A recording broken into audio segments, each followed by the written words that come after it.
ಇವತ್ತಿನ ರೆಸಿಪಿ ಬಂದುಬಿಟ್ಟು ಮೂಲಂಗಿ ಸಾಂಬಾರು ಮಾಡೋದು ಹೇಗೆ ಅಂತ ತೋರಿಸ್ಕೊಡ್ತೇನೆ.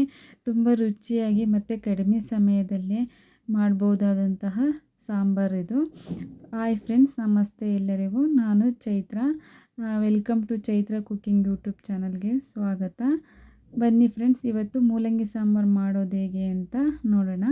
ಮೊದಲಿಗೆ ಒಂದು ಕುಕ್ಕರ್ನ ತೊಗೊಂಡು ಅದಕ್ಕೆ 1 ಕಪ್ನಷ್ಟು ತೊಗರಿಬೇಳೆನ 2ರಿಂದ 3 ಸಲ ನೀಟಾಗಿ ವಾಶ್ ಮಾಡಿಬಿಟ್ಟು ಕುಕ್ಕರಿಗೆ ಹಾಕ್ಕೊಳ್ತಾ ಇದ್ದೀನಿ. ನೋಡಿ, 1/4 kg ಮೂಲಂಗಿನ ನೀಟಾಗಿ ಸಿಪ್ಪೆನೆಲ್ಲ ತೆಗೆದ್ಬಿಟ್ಟು ತೊಳೆದು ರೌಂಡಾಗಿ ಕಟ್ ಮಾಡಿ ಇಟ್ಕೊಂಡಿದ್ದೀನಿ. ಅದನ್ನು ಸಹ ಹಾಕ್ಕೊಳ್ತಾ ಇದ್ದೀನಿ. ಈ ಸಾಂಬಾರಿಗೆ 2 ಮೀಡಿಯಮ್ ಸೈಜು ಟೊಮೊಟೊನ ತೊಗೊಂಡು ನೀಟಾಗಿ ಚಿಕ್ಕದಾಗಿ ಕಟ್ ಮಾಡಿಕೊಂಡು ಹಾಕ್ಕೊಳ್ತಾ ಇದ್ದೀನಿ. ಇದಕ್ಕೆ ಒಂದು ಅರ್ಧ ಸ್ಪೂನಷ್ಟು ಅಡುಗೆ ಅರಿಶಿನ ಮತ್ತು ಒಂದು ಅರ್ಧ ಸ್ಪೂನಷ್ಟು ಉಪ್ಪನ್ನು ಸಹ ಸೇರಿಸ್ಕೊಳ್ತಾ ಇದ್ದೀನಿ. ಇದನ್ನೆಲ್ಲ ಹಾಕ್ಕೊಂಡ್ಮೇಲೆ ಬೇಳೆ ಮತ್ತು ಮೂಲಂಗಿ ಮುಳುಗುವಷ್ಟು ನೀರನ್ನು ಸೇರಿಸ್ಕೊಳ್ತಾ ಇದ್ದೀನಿ. ನೋಡಿ, ಈ ಥರ ನೀರನ್ನ ಹಾಕ್ಕೊಂಡಾದ್ಮೇಲೆ ಒಂದು 7ರಿಂದ 8 ಬೆಳ್ಳುಳ್ಳಿನೂ ಸಹ ಸೇರಿಸ್ಕೊಳ್ತಾ ಇದ್ದೀನಿ. ಇವಾಗ ಇದಕ್ಕೆ ಲಿಡ್ನ ಕ್ಲೋಸ್ ಮಾಡಿಬಿಟ್ಟು ಒಂದು 2ರಿಂದ 3 ವಿಷಲ್ನ ಹಾಕ್ಸ್ಕೊಳ್ಳೋಣ. ಬೇಳೆ ಬೇಯಲಿಕ್ಕೆ 2 ಇಲ್ಲ 3 ಆದರೂ ಬೇಕು ವಿಷಲು. ಇವಾಗ ನೋಡಿ, ಏರ್ ಔಟ್ ಮಾಡಿಬಿಟ್ಟು ತೋರಿಸ್ತಾ ಇದ್ದೀನಿ ಯಾವ ಥರ ಬೇಳೆ ಬೆಂದಿದೆ ಅಂತ. ತುಂಬ ಚೆನ್ನಾಗಿ ಬೆಂದಿದೆ ಬೇಳೆ. ಈ ಥರ ಬೆಂದರೆ ಸಾಂಬಾರು ಟೇಸ್ಟ್ ಇನ್ನೂ ತುಂಬ ಚೆನ್ನಾಗಿ ಬರುತ್ತೆ, ಬೇಳೆ ಬೆಂದರೆ.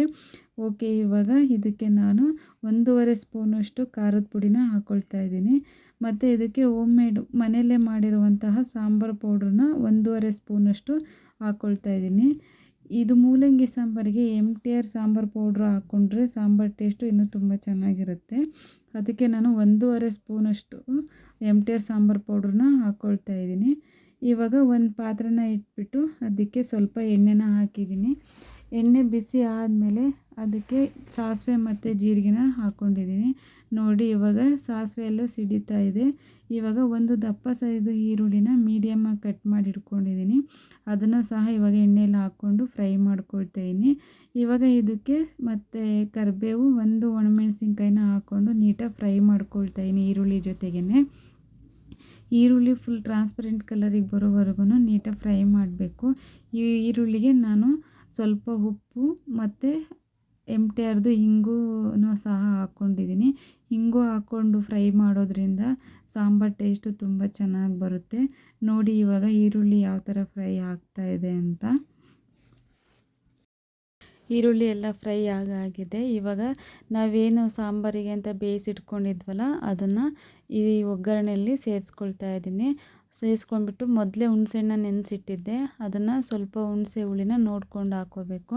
ಹುಣಸೆ ರಸ ಹಾಕಿದ ಮೇಲೆ ನಮಗೆ ಸಾಂಬಾರು ಎಷ್ಟು ಬೇಕು ಅಂತ ನೋಡ್ಕೊಂಡು ಸ್ವಲ್ಪ ನೀರನ್ನ ಮಿಕ್ಸ್ ಮಾಡ್ಕೊಳ್ತಾ ಇದ್ದೀನಿ. ನಾನಿವಾಗ ಮಾಡಿರೋದು ಒಂದು 4ರಿಂದ 5 ಜನಕ್ಕೆ ಊಟಕ್ಕೆ ಆಗುತ್ತೆ ಸಾಂಬಾರು, ಅಷ್ಟು ರೆಡಿ ಮಾಡಿದ್ದೀನಿ. ಇದಕ್ಕೆ ಸ್ವಲ್ಪ ಕೊತ್ತಂಬರಿ ಸೊಪ್ಪನ್ನ ಹಾಕ್ಕೊಂಡು ಉಪ್ಪು ಕಮ್ಮಿ ಇದ್ದರೆ ಉಪ್ಪನ್ನು ಸಹ ಸೇರಿಸ್ಕೊಳ್ಳಿ, ಒಂದ್ಸಲ ಟೇಸ್ಟ್ ಮಾಡಿ. ಇವಾಗ ಇದನ್ನು ಒಂದು 10 ಮಿನಿಟ್ಸ್ ಚೆನ್ನಾಗಿ ಕುದಿಲಿಕ್ಕೆ ಬಿಡೋಣ. ನೋಡಿ, ಇವಾಗ ಸಾಂಬಾರು ಕುದ್ದಿದೆ. ತುಂಬ ಚೆನ್ನಾಗಿ ಮೂಲಂಗಿ ಸಾಂಬಾರು ರೆಡಿಯಾಗಿದೆ. ಇದು ಸಾಂಬಾರನ್ನ ಮುದ್ದೆ ಮತ್ತು ರೈಸ್ಗೆ ಕಾಂಬಿನೇಷನ್ ತುಂಬ ಚೆನ್ನಾಗಿರುತ್ತೆ. ಈ ವಿಡಿಯೋ ನಿಮಗೆ ಇಷ್ಟ ಆಗಿದ್ದಲ್ಲಿ ಚೈತ್ರ ಕುಕಿಂಗ್ ಯೂಟ್ಯೂಬ್ ಚಾನಲ್ಗೆ ಸಬ್ಸ್ಕ್ರೈಬ್ ಆಗಿ ಮತ್ತು ಕೆಳಗೆ ಇರುವ ಬೆಲ್ಲೈಕನ್ನ ಪ್ರೆಸ್ ಮಾಡೋದನ್ನ ಮರಿಬೇಡಿ. Thank you for watching my video.